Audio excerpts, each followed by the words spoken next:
Hello,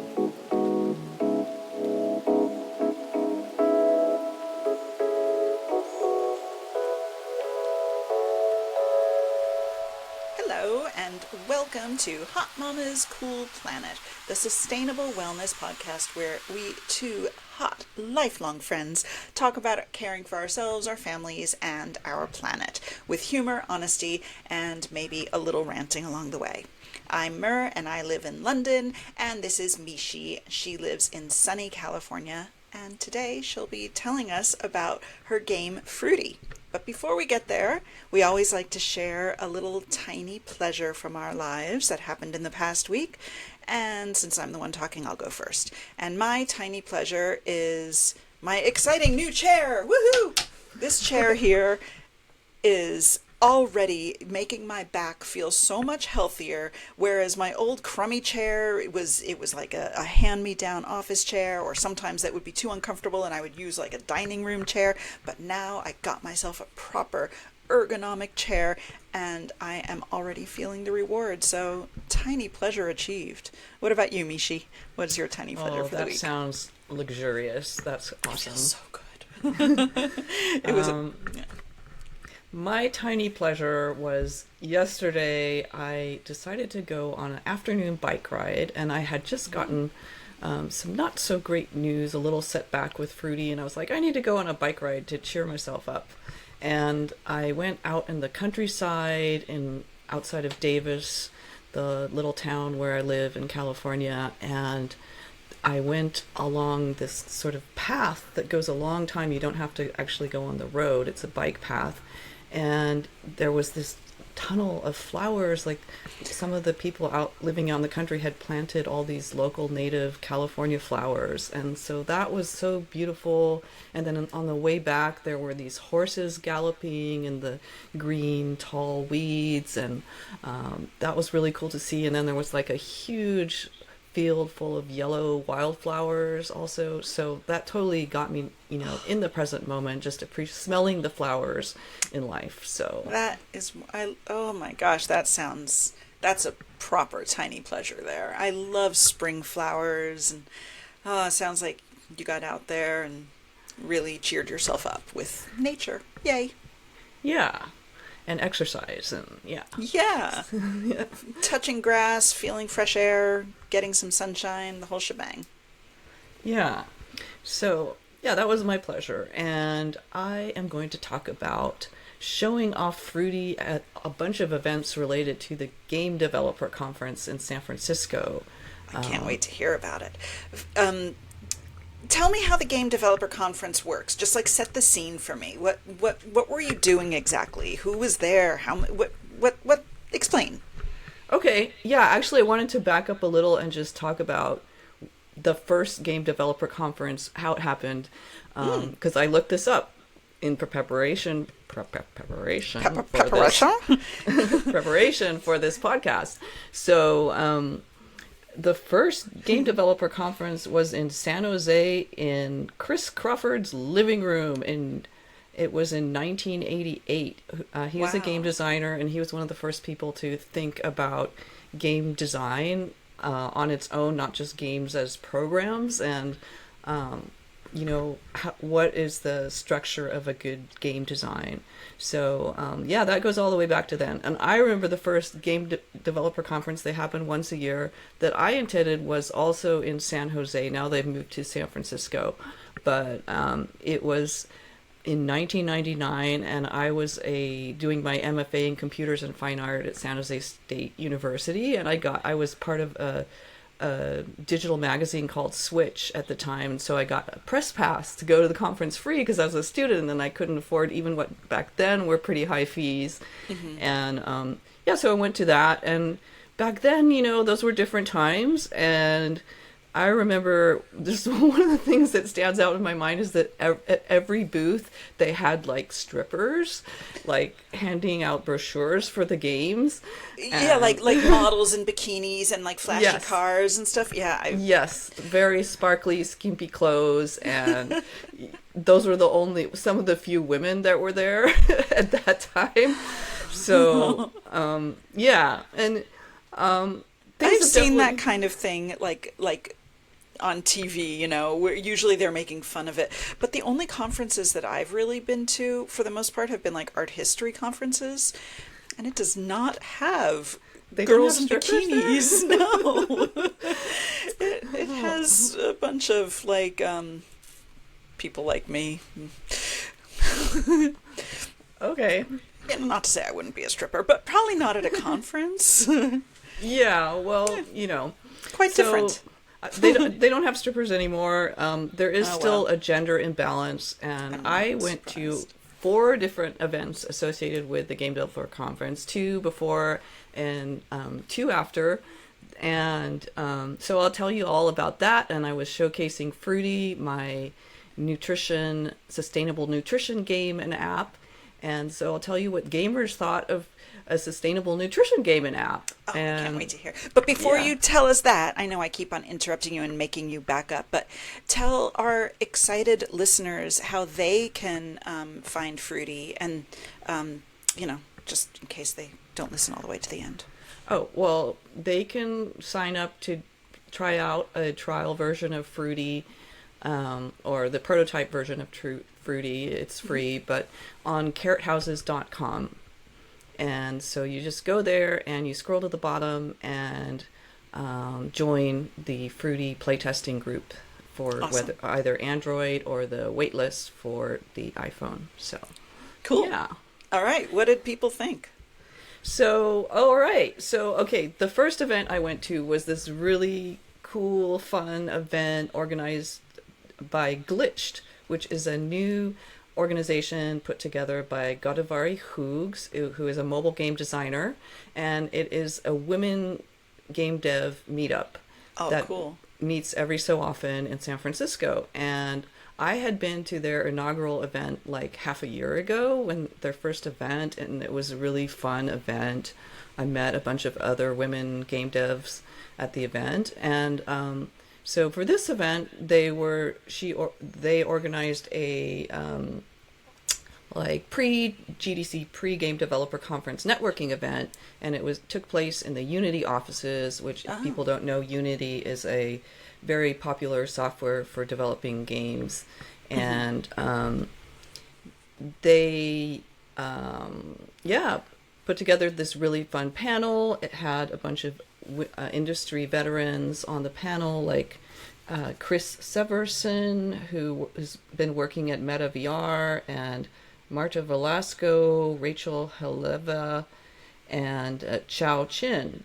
And they were talking about, just giving really insightful tips about how to nurture your relationships with developers, even if your game is not entirely developed yet. Start early on and start talking to people about what you're doing, learn what they're doing, what their trajectory is, what kind of games they've published in the past and where they might be going in the future, and just start establishing those relationships early on. So it's not, not to get too precious and be like, oh, I can't talk to them till I finally have everything finished, but just start, talking to people early on. So This sounds like it was exactly made for you and where you're at right now.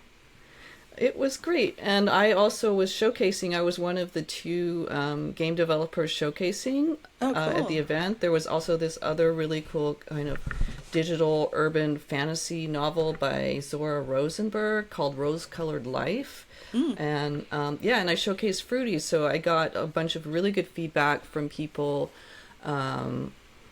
And mostly I got a bunch of good tips too. There were a lot of UI experts at this event, so they were giving me tips on how to improve the UI.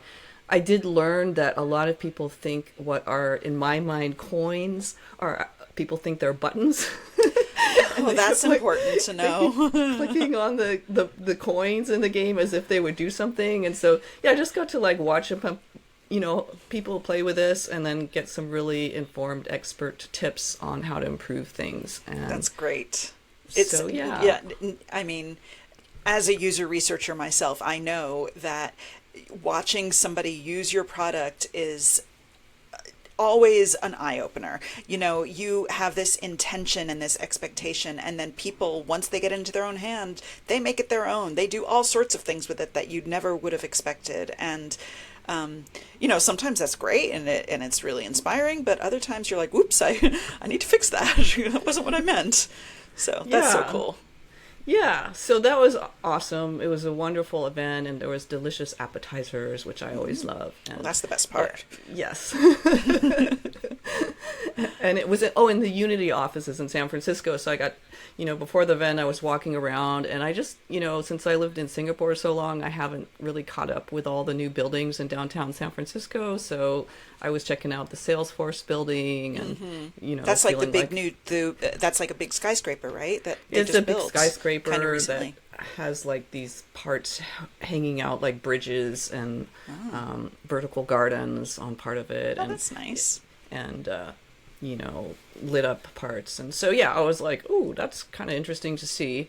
And so that was a great overall experience, and that was really fun. And next up, I went to another pre-GDC, pre-Game Developer Conference event that was right here in town in Davis, luckily. Oh, wow. It was organized by the Sacramento Developer Collective, the SDC, and they had gotten a auditorium on campus at the university for us to do a pitch contest at. So I'm a part of like 3 different groups since I live in Davis, in between like San Francisco and Sacramento. So I'm part of the Sacramento Davis Developer Collective. I'm part of the San Francisco Developer Collective, which I'll talk about in a little bit. And then I'm also part of the Glitched now, so the women's game dev meetup. So how many people are coming to these meetups? It really varies. The San Francisco one is much bigger, and I'll talk about that in a little bit. But like this Davis one that you went to, like how many people were there? It was about 12 developers, or maybe no more, like I'd say 20 actually. 20. And it was structured sort of like a Shark Tank or something, where they had this panel of veteran game industry judges who were giving each person feedback on their pitch. And it was great. I was a little nervous because I wasn't quite expecting that. And so I was like, oh, okay, how's this going to go? But people were really interested in Fruity, and I got a lot of good feedback afterward that they, the judges liked the presentation. What they really wanted, which I didn't have, was a demo of the gameplay to see like the core gameplay. And when they say a demo, do they mean like they wanted hands-on, or they wanted like a video of somebody playing? They wanted a video of it as part of my slide presentation. So, what other feedback did you get to watch like the other people presenting too? Yes, I did, and there were some really fun presentations. There was a presentation by a Puerto Rican game developer, really young, who's developed a game based on Puerto Rican mythology called Coqui, about this frog that hops around, and it's like a platformer. And how fun. That was quite fun. There was a game called Triumph that a developer has developed, that's like an intergalactic 3-player basketball game that's kind of pixel art. And so that was really cool. There was an AR game that was a ghost hunting game. And let's see, I did make some notes let's see if I can find the name of that. It was called Ectovision. And there was a really fun game called Goblin Go Up, where you like have to build these machines to make goblins go up in the air and blow up things. So that's so cool. Like, what a diverse array of games that people are creating. Were they all at a similar level of development to yours, or were some of them? No, there was all range. I was one of the older folks, although there were a few other around my age, and then there was some really young kids, just coming out of high school maybe, and oh wow, some of them mostly had concepts and they didn't have develop games yet. They were working on their character development and the game ideas. So yeah, we got a lot of good feedback from the judges who I want to hear what kind of feedback you got. Yeah. So they were asking, do people actually eat as part of this game? And I was telling about some of the playtesting that I've done with friends with parties, and that people do actually eat as part of Fruity, and that's a fun way to use it, as at a party with food. And what else? Some of the judges were a little confused, as I'll talk more about this later, about the nutrition component of it. I was explaining how the bio combos work, where you combine different micronutrients like vitamins and minerals, and then that increases the bioavailability of those. And so I had to just explain that, because that's not obvious to most people. And so, but that's one of the aims in the game, is to increase your bio combos. And so I talked about that, explained that a little further. And my main feedback is I need to make a video, which I will eventually do. So fair enough. Yeah. So that was the big takeaway from there. And let's see. So that was the second pre-GDC event I went to, and then also I had a slide in their pitch deck that was part of the actual conference. I didn't go to the actual conference. There's, for students, they can sometimes get scholarships, and for indie developers, there's a little bit of discount, but it is a bit, as it has always been, a bit of a pricey conference aimed more towards the larger game studios people. Yeah, for sure. Yeah, when you're working at a big company, they have a budget to send you to conferences. I mean, for example, when I worked at Google, you were expected to go to at least one conference per year, and that was part of your package. So, it was always important to select carefully, because you wanted to be able to travel to cool places. Yes. And didn't you go to India once? Well, I went to India a lot, but that was just because it was the focus of my work for a long time, in emerging markets. But my favorite conference that they sent me to was one in New York, and I used to live in New York, so that was just like super fun to have a free trip and free hotel and get to see all my old friends and eat all my old food and plus, do some conference, whatever. Yeah. Sorry. Since it wasn't for my personal work, I definitely thought of it more as a networking opportunity than I did as, a place to... Yeah. Anyway, finish telling me about yours. No, I'm just thinking of all the conferences I've been to, and, I don't think I've specifically... I mean, I did, a long time ago, I got to go to places like Helsinki and Barcelona and and then there was a point where there was too many invitations, and I missed out on some fun places like Montreal. I remember I got an invitation there once. But well, you often get to speak at conferences. I mean, like when I went and met you in Turin, Italy, it was because you were at a conference. And that time that you and I were in Vienna together, it was because you were speaking at a conference. And correct. So yeah. And so I feel like you're just I'm a conference attendee, and you're a conference, speaker, panelist kind of person. It's very cool. Have been, yes. Yeah, that's so cool. So anyway, okay, so all right, so the GDC happened, and I was kind of like, oh, okay, I need to improve the UI and make the coins look less like coins before I might demo it at this next event. Let me interrupt you. Yeah. I'm sorry. I'm so sorry. Okay.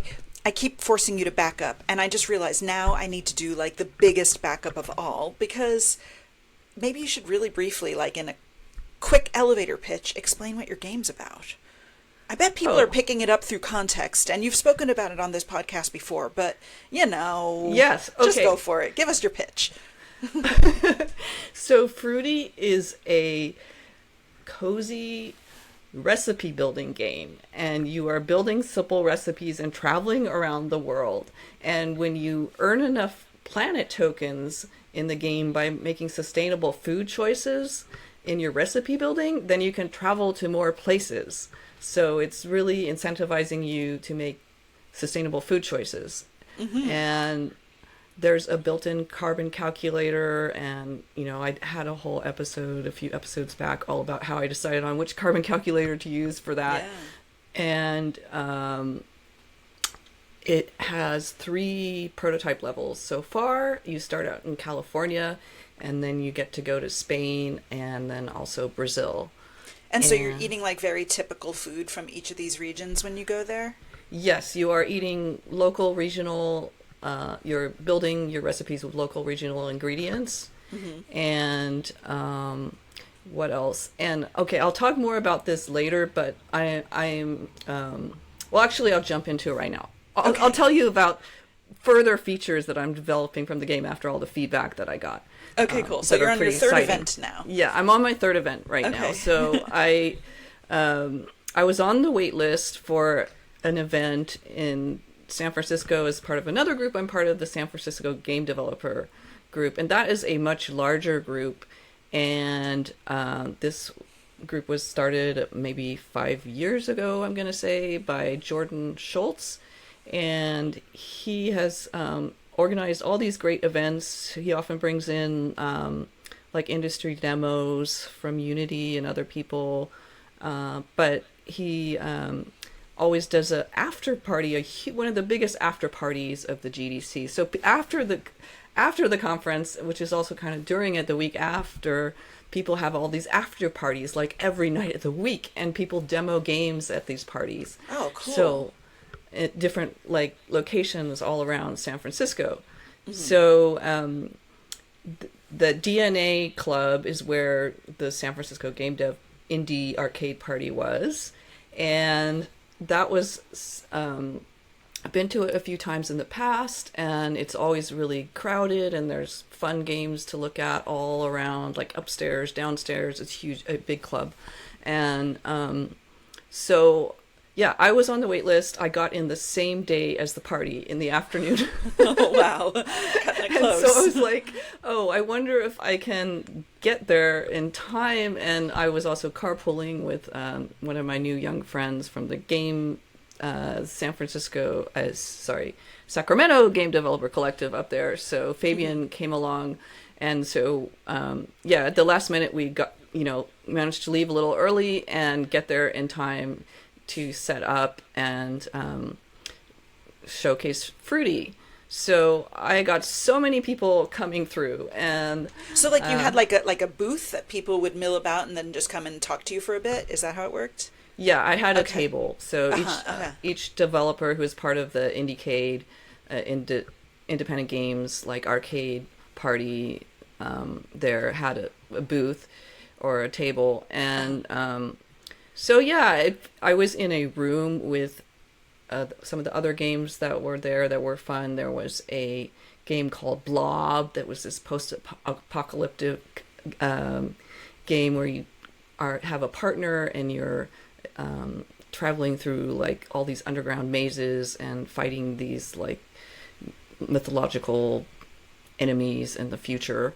And then there were like there was a zombie mouse zombie hunter game, which was really zombie. Yeah, and then there was also a game, I think, what was it called, North Star, by a Canadian developer in the same room. And there's some other, I didn't get to play all the games because I was demoing, but there were some other games I heard about that were fun, like a game where you build your fighting characters with AI. Like you're like, okay, I want this sandwich to have a sword, and you with prompts and AI, you make these fighting characters. So that sounded fun.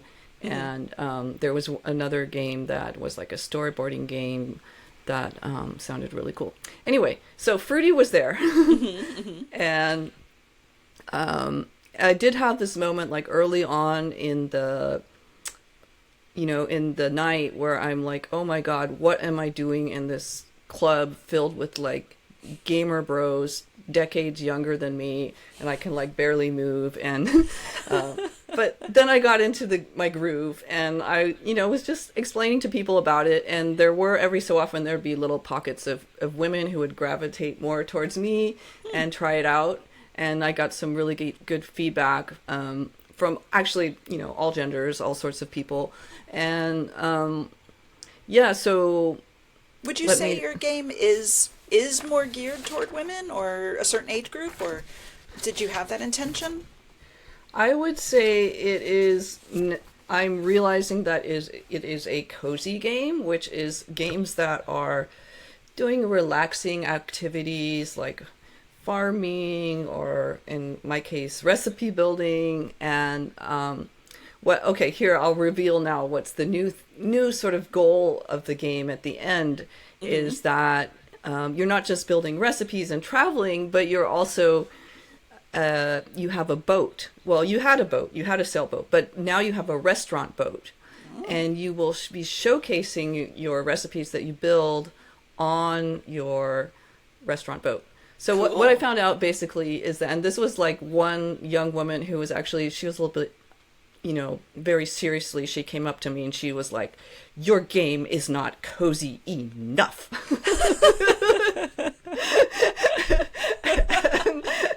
And I was like, "Oh, okay. Thank you for the feedback." And then I was thinking about that. And I'm like, and then together with all this other feedback that I gathered that night, which let me look in my notes, like, because some of the goals that are already in the game are more to do with your health, like the bio combos, or getting your vitamin rainbow from your recipe, like getting a lot of vitamins in your rainbow.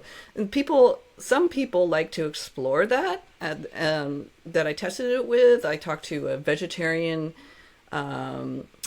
esports player who was so into the game, and he explored all different parts of it. And there was also people from all over the world at this conference, although less because of the current administration making it difficult for people to travel to the US.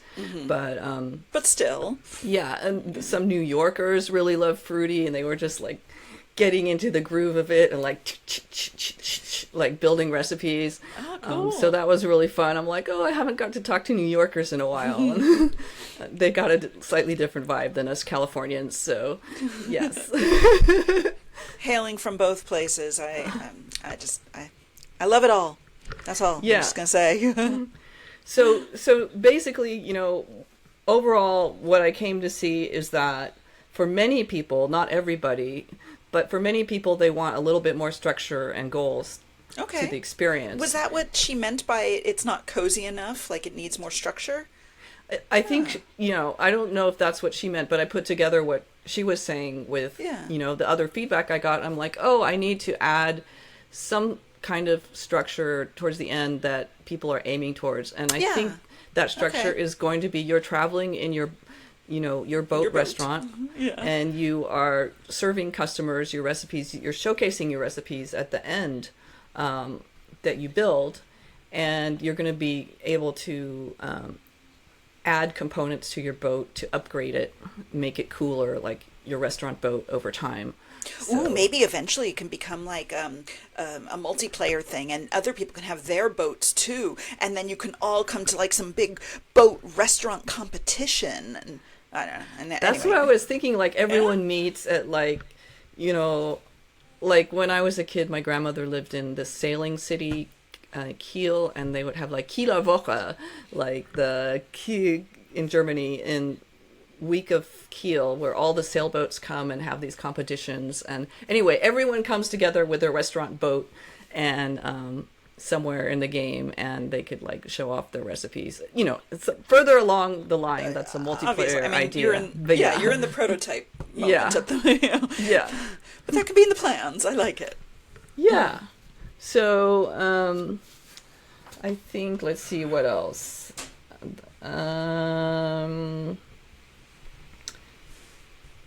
Yeah, again, I had the problem with the people think that the coins are buttons, even though I had changed how they look. So I need to still improve that.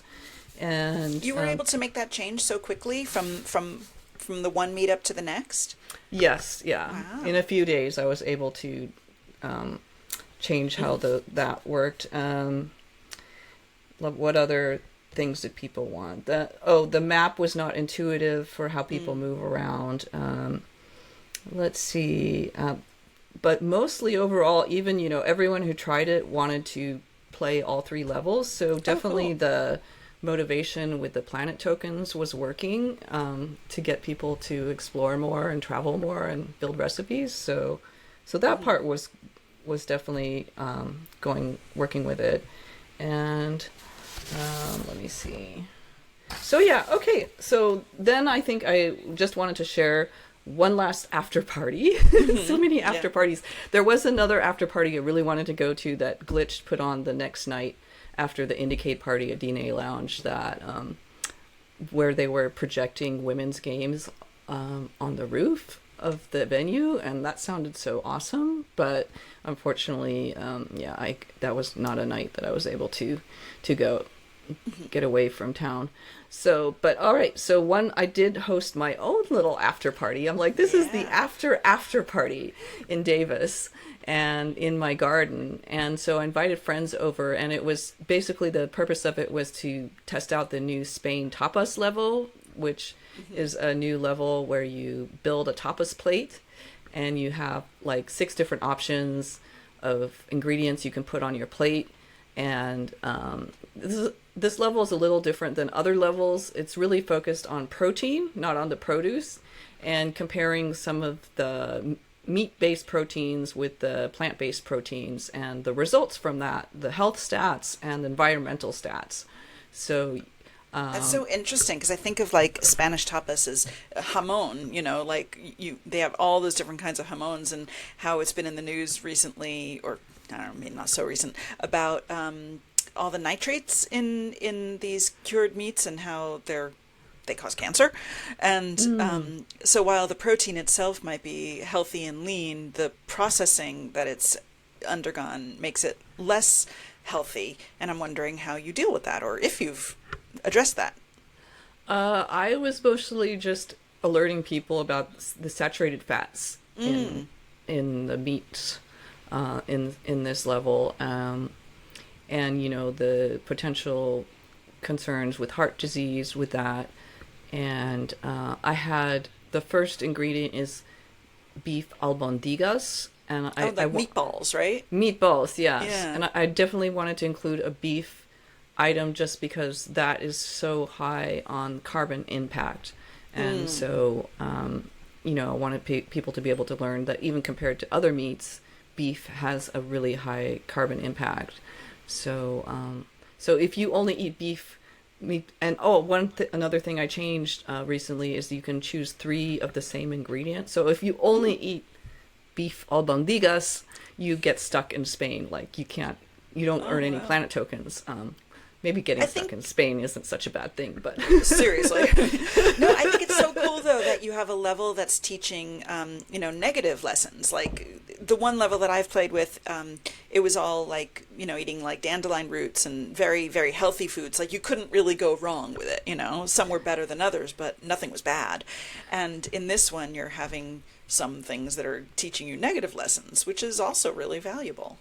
Yeah, this is one of the things I learned from playtesting, is that in order for people to learn what's good, they have to be able to, experiment with what's bad, at least virtually, not actually. And so when I did my tapas party here, I had like plant-based albondigas meatballs made out of lentils and dandelion greens.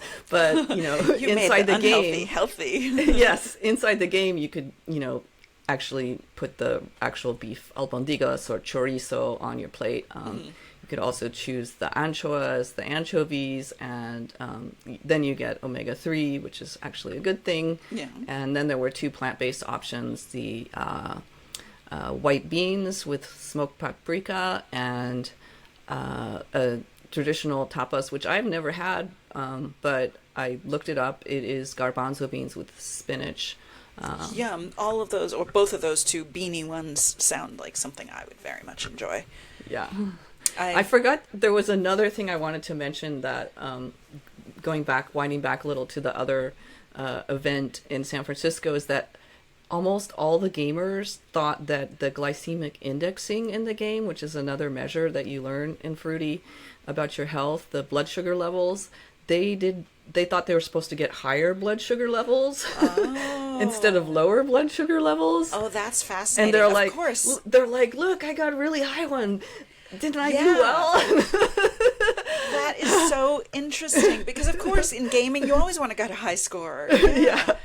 So I wow. realized I need to add like a tutorial about that or something. Something, yeah. Or Yeah. maybe, I mean, you shouldn't rely only on color, but maybe if it's like red, that indicates danger. I don't know how you're gonna That's how it solve is that. now. It goes from like Oh, green to yeah. yellow to like a pinky red. And I thought, Yeah. why would you want to go in the pinky red zone? But Yeah. Oh, that's of such course, a a lot cool of the finding. players coming through in this nightclub were also kind of drunk. So, and one of them almost dropped the tablet a few times. Oh, that would have been bad. But no, I think that's a legit finding, and I find it so interesting. I think that's yeah, that's a Yeah. cool, a gnarly problem to have to solve. Yeah. I Yeah. learned so much in just one night, just watching all these people. So yeah, that was Yeah. really interesting. And then, having the party in my garden was super fun. I kind of introed the food that was some of my friends helped out and also brought some of the ingredients that were in the game. And so yeah, I was like, this is the game, this is how it works, and this is all the same food that's in the game, and let's eat and have fun. And then I What had was like a it? little play testing station off to the side where people could come and test out the game if they wanted to. And it was kind of a mix of my friends, which I don't normally do, which was some people from the Sacramento Game Developer Collective and my ladies' night group and all their families and their kids. And so yeah, it That was really sounds fun. like such a fun party. I wish I had been there. Oh, it was But a I want birthday to party know. too. Damn, just cover it all, dude. Yeah. So party week. Lucky you. I want to know if the real life food party and the game at the same time, like, do they play together, or were they just like side by side, like mirroring each other, or is there, does your game have like a real life aspect to it? It doesn't have like, okay, now your turn, take a bite of this or something like that. Okay. But it more like, I think it was just a natural sort of thing that I've been testing it out with my ladies' night group, making some of the same ingredients. Like when I did the Brazil bowl level, I did, all these exotic ingredients that I wasn't familiar with, testing them out on people, and, people were interested. And so, That's so cool. yeah. That's awesome. So you got loads of feedback from these 4 events, and what are you going to do next? How are you going to process this and, move forward? So I have a big to-do list now of, I bet. especially the UI, and I really have to think. Oh, and the other thing about the glycemic indexing, I was thinking what I need is to add a level with lots of carbs in it so people can learn from because I have the, where people can learn from some of the negative aspects of the non-plant-based meats, non-plant-based proteins, meats, basically. But Yeah. I need to add a very carby level where the glycemic indexing really shines, and you can learn, oh, okay, this is really high, this is bad, and you can learn from that. Where are you going So to go for your carb country? that is the Oh, big question. like Vienna with all the Viennese pastries. You can go to Austria. Or That's a thought. I was thinking like Hong Kong, like dim all the sum and noodles. noodles. Yeah. Well, first I thought Italy because of noodles, and then I'm like, well, noodles actually come from, Asia. From Asia, that's true. Yeah. But yeah, there are so many delicious carbs I know. in the world. Let's travel the world and do research on where the best carb location would be. Yeah. So Maybe it should just be, like some place in America where all they have is like Coca-Cola and hot dog buns. I thought of when I was, talking to the New York players of Fruity, I was telling them how New York is the only place where I've had a slice of pizza with tubes of pasta on top. That's a weird topping. Yeah. So I'm like, it's like ultra carb with carb. You know what? Here in London, there's a place near me that has macaroni and cheese on a pizza. Oh, okay. Yeah. Same idea. Yeah, but covering your bases, like, oh, you need Yeah. some fat and carbs on your fat and carbs. Wow. Have you tried Let it? me give you some. The hairy guy has. Okay. No, I haven't. The hairy guy has, because it was near where he was working, but I couldn't quite bring myself quite to go there. Right, yeah. That's... And now it's closed, so even though I Oh, would have okay. worked up the nerve by now, but alas, Yeah. 'twas not to be. Yeah. Oh well. Yeah. Okay, well, there's plenty of carb opportunities out there in the world. I'm relieved. Okay, so yeah, that was my sort of synopsis of before, during, and after the Game Developer Conference and what gamers thought of Fruity. I think that is And so cool.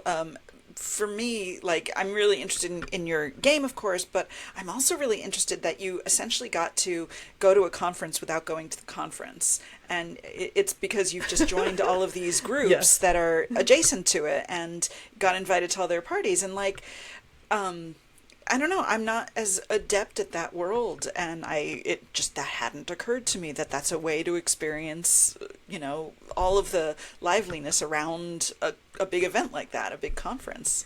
Yeah, that's so cool. yeah, it was really fun the last few weeks, and I also am excited to learn about a new venue that I was just researching this morning called Oakland Made. It's a video game museum where they have once a month meetups where like indie developers can go demo their games and get feedback. So yeah, I'm just getting more and more connected to things, and that is good.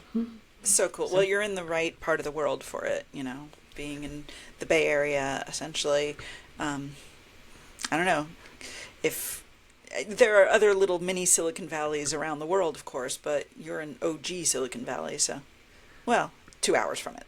Yeah, I mean, out in the fields and the flowers, but Close enough. yeah. Easier to get to than me. Yeah. Yeah. That is really cool. Awesome. Well, best of luck with continuing to develop the game and making it a reality. And I guess now is the time to repeat to our loyal, avid listeners on that they can also test out the game if they go to carrothouses.com. Did I get that right? And That scroll is all the way right. to the bottom. That is where you can join the beta testing group for Fruity. Yes. And you should, Yeah. because then you'll learn about how to eat healthy and travel And you virtually. will have fun traveling and trying new foods. And have an opportunity to complain back to Miechie here about her coins looking like buttons and whatever else she should do to Yes. improve the game. Yes, be part of the process. Yeah, that's so cool. Awesome. Well, that's probably about it. So we should probably talk about our intentions for the week. Do you have one? I was thinking my intention this week is to just really enjoy this time I have with my son Manga Monster, because it's spring break coming up, and also his dad is away at a conference and I just get extra time with him, so I think we're going to go on a hike, and I was thinking maybe we'll go to the video game museum in Oakland, and I don't know what else we're going to do, so That's great, though. Yeah, spending all that extra time and yeah. yeah. What is my intention for the week? Well, I have developed a plan for my garden, and this weekend is when I want to actually put it all into action. So, yes, there will be some things planted right in the dirt, but other things planted in pots that have locations that I have in mind, and then some things that I know I can't plant yet. I have to wait for April or May before I can plant them, but I have the plan, and I'm kind of excited to be rescuing my garden from the big weed pile that it's been for the past couple of years. Nice. And are there still foxes out there? Yeah, we have I don't know, I assume it's the same fox every time. I think she likes to sleep on top of the hot tub because it's warm, I suppose. It seems like a good reason to me.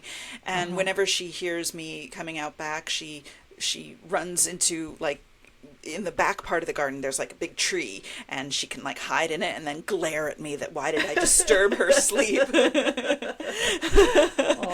But so she's cute, but what it turns out is that she poops everywhere. Oh, it's like having a dog. But worse, because who knows what the heck she's eating, but all I can tell you is she leaves it for me everywhere, and it's always an exciting new different texture to discover, and Oh dear. yeah, Yeah. it's really quite gross. So on the one hand, cute, on the other hand, extremely disgusting. I see. Yeah. Okay, well, I wish you luck with your garden development. That sounds really nice. Thank you. A good spring activity. Definitely. And I think my other intention for the week is to start remembering to take my daily allergy meds because definitely hay fever has begun. Sounds good. Yeah. Yeah. Modern technology, modern medicine, we can control these things. Yay. Okay. All right then. Well, thanks everyone. We'll see you next time. See you next time. Bye. Bye.